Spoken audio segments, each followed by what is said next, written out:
Guys, क्या आपको पता है कि आधुनिक भारत की शुरुआत कहां से हुई थी? जैसे कि आपको पता है दोस्तों कि हम मध्य भारत पढ़ रहे थे, उसके बाद मैंने अभी प्राचीन भारत स्टार्ट नहीं कर रखा है और मध्य भारत में मैंने लगभग आपको मोहम्मद गजनी के बारे में कुछ चीजें बता रखी हैं दोस्तों।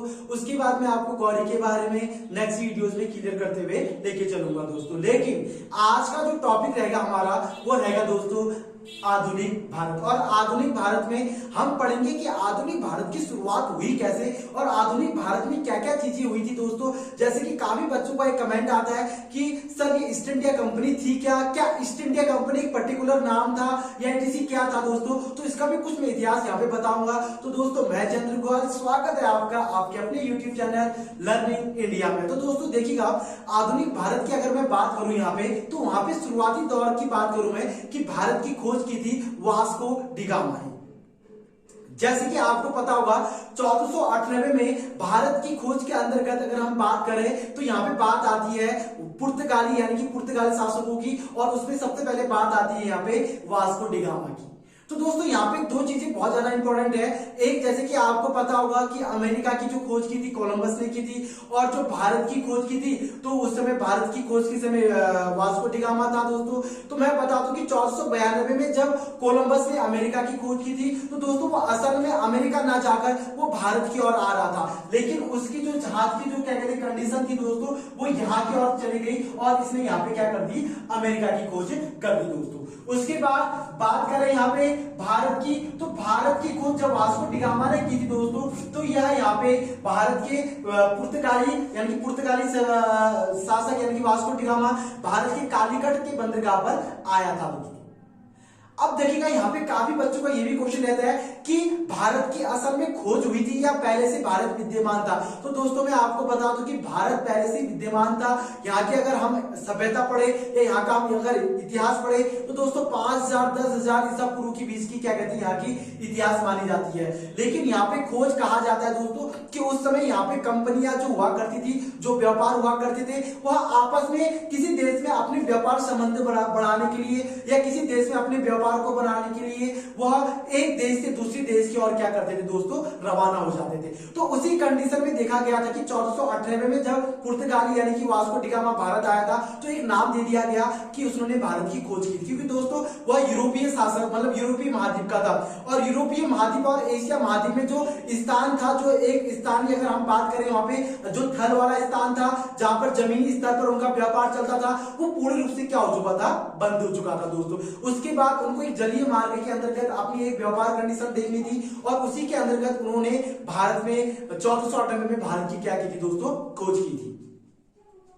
तो यहाँ पे एक बात आती है यहाँ पे कि पुर्तगाली ने वास्को डी गामा यानी कि वास्को डी गामा ने भारत की खोज की थी। तो उसी रूप से अगर मैं बात करूं तो भारत में 4 कंपनियां कंटिन्यू आई दोस्तों। पहला था आपका पुर्तगाली, उसके बाद था दोस्तों डच के बाद आया आपका ब्रिटिश शासक, और ब्रिटिश के बाद आया आपका कौन दोस्तों, फ्रांस। जैसे कि मैंने यहाँ पे आपको लिखा रखा है कि पहला आया पुर्तगाली, उसके बाद डच, उसके बाद अंग्रेज और उसके बाद क्या है दोस्तों, फ्रांस आए। इन चारों का अगर एक नाम दिया जाए तो इनका नाम था दोस्तों ईस्ट इंडिया कंपनी। सबसे पहले ध्यान दीजिएगा, इन जो कंपनियां भारत आती थी दोस्तों, ये इसमें से आती थी, तो इसलिए इनको ईस्ट इंडिया कंपनी कहा जाता था दोस्तों। कोई ईस्ट इंडिया कंपनी किसी पर्टिकुलर जगह का या पर्टिकुलर किसी एक का नाम नहीं था दोस्तों। ये जो भी कंपनियां भारत आती थी उन्हीं को हम लोग क्या बोलते थे, यहाँ पे ईस्ट इंडिया कंपनी बोलते थे दोस्तों। और ईस्ट इंडिया कंपनी में पहली बार जो आया था दोस्तों 1498 में, जो मैंने बताया आपको कि पुर्तगाली आए, जिसमें वास्को डी गामा भारत आया और भारत में आके इन्होंने लगभग व्यापार का एक अच्छा संबंध बनाया और 1503 में यह भारत से चला गया था दोस्तों। उसके बाद इसके शासक भारत आए।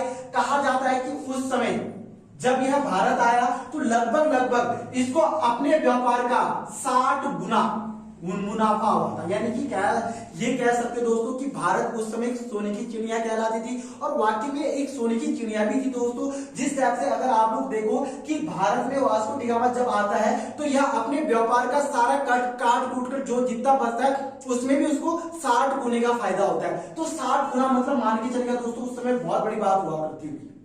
तो 1498 में पुर्तगाली आए और 1595 में कौन आए दोस्तों? डच साम्राज्य आए। और डच साम्राज्य का ज्यादा विस्थापन नहीं रहा और एक कुछ समय के बाद ये क्या हो चुके थे दोस्तों? बंद हो चुके थे। उसके बाद आए अंग्रेज। अंग्रेज आए थे दोस्तों 31 दिसंबर 1600 को यह भारत में आई इनकी कंपनी, और भारत में इन्होंने एक वर्चस्व एक शुरुआत की दोस्तों, और लगभग 1947 तक आपको पता ही होगा कि अंग्रेजों ने किस टाइप से भारत पर राज किया दोस्तों। उसके बाद है फ्रांस। फ्रांस से आई थी दोस्तों 1664 में। इनका भी ज्यादा खास ब्यौरा नहीं रहा, लेकिन इनकी कुछ महत्वपूर्ण जो पॉइंट है जो हमारे एग्जाम में पूछे जाते हैं दोस्तों, वो मैं आपको यहाँ पे क्लियर करके बताऊंगा। वैसे अगर माना जाए तो काफी कंपनियां भारत में आई, लेकिन जो 4 कंपनियां थी इंपॉर्टेंट, वो 4 कंपनियां इस टाइप से थी, और ये एग्जामों में पूछे जाने वाले क्वेश्चन है दोस्तों। और ये 4 कंपनियों के बारे में आपने पढ़ना है। लगभग आधुनिक भारत आपका यहाँ पे क्या हो जाएगा? समाप्त हो जाएगा। अब बात आती है कि जब ये भारत आए तो इन्होंने अपनी कंपनी को कब स्थापित किया?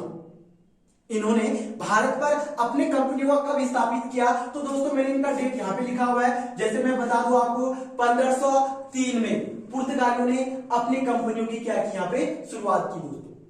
यानी कि 1503 में जब वास्को डी गामा जाता है तो उसके बाद यहाँ पे इनकी क्या कहते हैं, इनके जो दायरे के होते हैं वो आते हैं, और यहाँ पे ये एक अपनी कंपनी यानी कि गोवा एक जगह है दोस्तों। 1961 तक इन्होंने यहाँ पे अपने क्या कहते हैं गुलाम के रूप में गोवा को अपना बनाया था, और 1961 में इन्होंने पूरी रूप से गोवा को क्या कर दिया था? खाली कर दिया था। तो दोस्तों क्वेश्चन ये भी बनता है कि गोवा किसका गुलाम था? तो दोस्तों गोवा किसका गुलाम था आपका?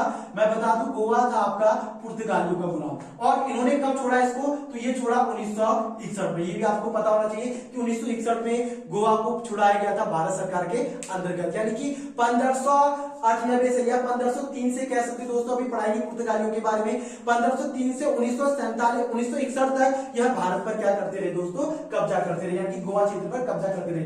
और सेकंड नंबर में डच आए थे दोस्तों भारत, लेकिन कंपनी की अगर मैं बात करूं तो सेकंड नंबर में अंग्रेजों ने भारत पर अपनी कंपनियों का क्या किया था दोस्तों? आगमन किया था। यानी कि इन्होंने कंपनी की शुरुआत जो भारत में जो वर्चस्व अपना निभाया दोस्तों, जो बनाया इन्होंने, तो वो कब बनाया? 1608 में। तो क्वेश्चन ये पूछा जाता है कि अंग्रेजों द्वारा भारत में कंपनी कब स्थापित की थी? तो अंग्रेज आए थे 1600 में, लेकिन उन्होंने कंपनी कब स्थापित की थी दोस्तों? 1608 में।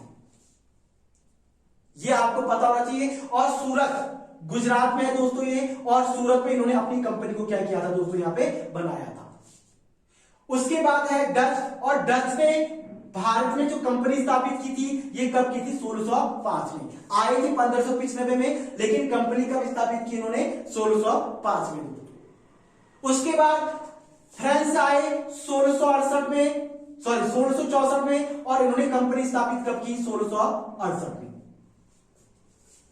तो दोस्तों ये एक कंपनियों का आगमन था, और कंपनी कैसे भारत आई, और ये भारत में इन्होंने क्या क्या किया, भारत के अंतर्गत इनका कंपनी किस टाइप से चला, इसकी सारी वीडियोस में आपको स्टेप बाय स्टेप दूंगा, ताकि आपको ये सारी चीजें क्या हो दोस्तों? क्लियर हो।